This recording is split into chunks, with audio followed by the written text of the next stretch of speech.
everyone, it's Taylor here. Earlier today I said I'd be doing some ranting on our favorite individual.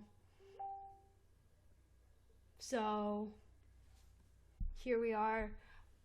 Forgive me, for some odd reason, the mute function is not working, so occasionally my computer's gonna make buzzes from, Facebook and Twitter messages. But alright, let's just get into this, because this is something that I've really wanted to talk about for a while. I said to myself I was just gonna let it go, I was just gonna move on with my life. And then today I saw that Brock Turner's mom wrote an open letter talking about all the pain and suffering the Turner family has gone through. And then there are extra statements by Brock's grandparents that say, quote, Brock is the only person being held accountable for the actions of other irresponsible adults. Let's do some math here. How many people does it take to have intercourse? 2. When one's unconscious and the other's not, that's still only 2 people involved. One is unconscious. Unconscious means that you have no direct input on the event that's happening, which basically leads this entire situation to one conscious adult that made a decision. There is no other adults, no other irresponsible adults in this situation, unless you are trying to call the victim an irresponsible adult. And let me tell you something, Granny, that's a form of victim shaming. So you be quiet. How about that? You can go sit down and you can go watch your 1920 reruns of old school TV. I don't give a shit. But clearly, you, like Brock Turner's parents, have no regard for consequence of action. Absolutely none. So let me start off with this. A lot of the comments Brock Turner's parents have made have gone back to swimming. In fact, Brock Turner's mom has gone on record saying that Brock Turner was only trying to, let me get the exact quote here, trying to fit in with the swimmers he idolized. Now, I myself I was a professional swimmer for 10 years. I swam on both an all-year-round team and my summer team, sometimes simultaneously. This was my life. Never have I once ever ran into a swimmer that tried to sexually assault someone else in order to fit in with the other more popular swimmers. I've met various Olympic gold-winning swimmers. I've actually met Ryan Lochte once, which is so the whole Ryan Lochte thing actually threw me a bit for a loop. But I met him once, and I've met Amanda Beard once, and a few other people. Never have I ever seen a swimmer try to inappropriately touch someone or act with them in an attempt to just fit in with the people they idolized. I've never seen that. So I have no idea why that mom even said that comment anywhere involved in the story. Because the only thing that comment can mean is sexually assaulting someone is equal to you trying to fit in. And I just, what? They also said, his 22-year-old sister has gone out saying his dreams were shattered in the course of an evening, but every action he took could have been prevented. By himself. No one else. They're acting like somebody else needed to come in and stop Brock from raping someone, and that's not how it works. You're either a good person or a bad person. If you're a good person and you feel the urge to rape someone, you say to yourself, this is really fucked up, I need some help. And then you go and you don't rape a person and you get the psychological help you need. If you're a bad person, you look at the situation, you're like, wow, I want to rape someone. Let's go. There's nothing else to it. I obviously, no rapist actually sits there and thinks, today I'm gonna go out on a raping spree. I'm gonna go rape some people. No one thinks that. No one actually thinks that. But there had to have been a moment in this kid's head when that girl was unconscious, where he was like, she's probably not okay with this. Or he looked at her like she was a blown-up sex doll, which is what that's how this entire family is treating her, if you haven't noticed. This family is treating her like she's an inanimate object without any feelings. And that really upsets me. I've never once heard anyone from that family say something about that girl. about the struggle that she is now going to have to face every day when she wakes up, every day when she goes to sleep. You have no idea what kind of monsters that girl probably sees whenever she closes her eyes. Intimacy is forever going to be an issue with her. No amount of therapy, I don't care how strong of a person you are, no amount of therapy in the end of the day will really truly erase the scars that Brock Turner has inflicted on this woman. And he has the gall to go out and be like, I didn't rape her. Like, he actually says he's not guilty. They're filing an appeal for the having to sign up as a sexual assault person. And it's like, you're not fooling anyone. The entire world knows what you've done. The entire world. And to his parents, let me give you some insight here. No one cares about his swimming record. Not a single person in the world would give a shit about your son if he didn't rape this girl. So don't act like he's special. Don't act like you're special, because you're not. Your son is a monster. Your son is a pure, unadulterated monster, and you are too. You're sitting here, and you guys have to be the most self-centered family I've ever seen in existence. Because you only care about yourselves. I've only seen this family talk about how this situation affects them and how their lives are affected. And it's like, half of the people talking about this technically weren't even involved. The only reason why you're involved is because you shared genetic material with this kid. The only two people who should be talking about this are the victim and the rapist.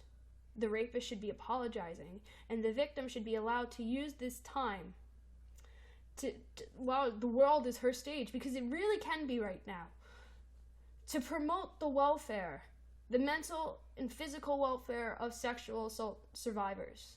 That should be instead of running around and spending all this time trying to figure out if Brock Turner was properly prosecuted or if he's got the right jail time, he should have been given, I think the max he was supposed to get, or he could get technically. I'm sorry if I'm getting all terms wrong. I don't necessarily understand how the legal system works. But from what I understand, there's a group that recommends a sentence, and then the judge can take it or leave it from there. I don't think the recommended sentence was actually that much longer than the sentence he was supposed to get, which was he was assigned 6 months, and I think he was supposed to, or the recommendation said a year. And, I mean, in the end of the day, a year is not that long of a time, but you know what? He should have just been given the max. I am a very big fan of making examples of people. Especially if you fucked up to that degree. Because something like that isn't something that you should just be like, oh, well, it's his first offense, it's not a big deal. Because it's not like a petty felon where you've stolen, something that's completely replaceable. You haven't fucked up somebody's life in those examples. And in that scenario, yeah, sure, give somebody on their first offense a lighter sentence, because you know what? At that point, that person can be rehabilitated and they can learn. When you rape a person, that shows such a blatant disregard for both yourself and for just humanity as a whole. And I can't see how going easy on someone's first offense is going to help them learn. Especially when you go back into an environment like Brock Turner's, because it seems like this kid has never grown up with any consequences. Really, look at the way this family's handling this situation. Look at the words they're using. Look at the way they're talking. It seems like these people don't understand cause and effect, or that something you do in the world doesn't just affect yourself, it affects other people, and you need to be held accountable for that. That's a big part of being a functioning adult on this planet. And a big part of being a parent is preparing your kids for that, is teaching your kids how to deal with consequences, especially when you've done something that justifies it. And guess what? Raping an unconscious girl so badly it caused 2 grown men to cry completely and 100% justifies this witch hunt that's out there. And nothing you can say can change that. Nothing you could say about the way this kid was when he was younger, or his swimming record, or his academic record, or just the way your fucking house is decorated. Nothing is going to change that. Nothing is going to change that night when Brock said this is a good idea. And yeah, his life is gonna suffer because he did something wrong. Like, why is this such a hard thing for you to understand?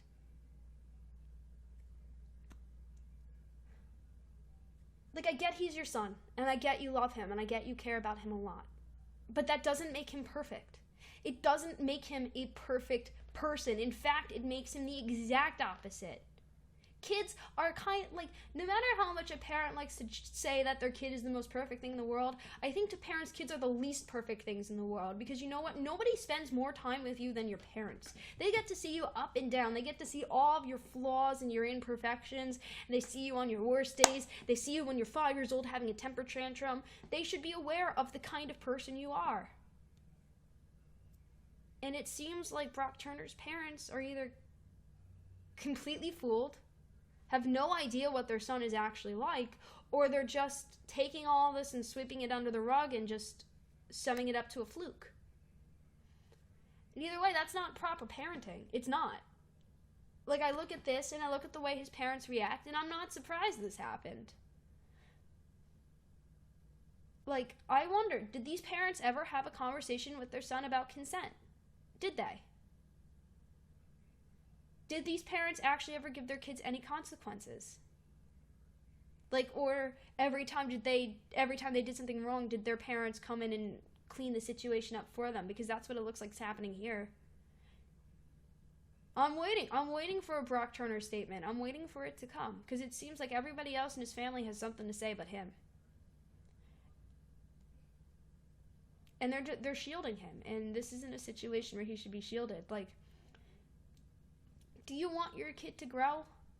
Do you want your kid to actually move past this experience? Stop protecting him.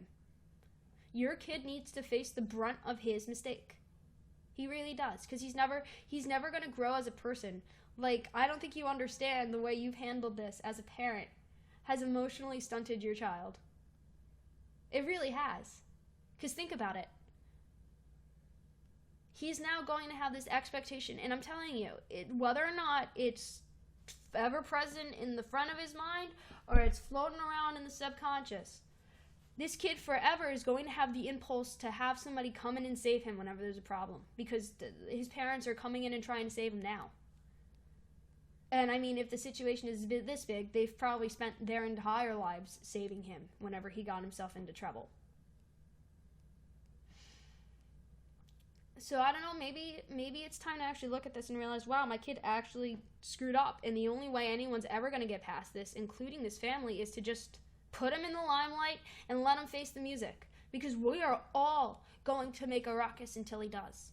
And I don't think you understand that, but you should. And the sad part is that you should have understood that from day fucking one. You really should have. Maybe you should sit down and you should really read that letter that girl wrote. In fact, you should read it multiple times a day. Your son Brock should read that the first thing when he wakes up, and the last thing before he goes to sleep is read that letter. That's what a parent would do. A true, honest-to-God parent would make that child read that letter multiple times a day for them to understand the magnitude of what they've done. But that's just me, and that's just my opinion. I needed to use this platform to get these thoughts out, because it's been eating me alive, because I sit there and I'm just going to take just the last few minutes of this just to talk about the real person we should be addressing, which is this poor girl.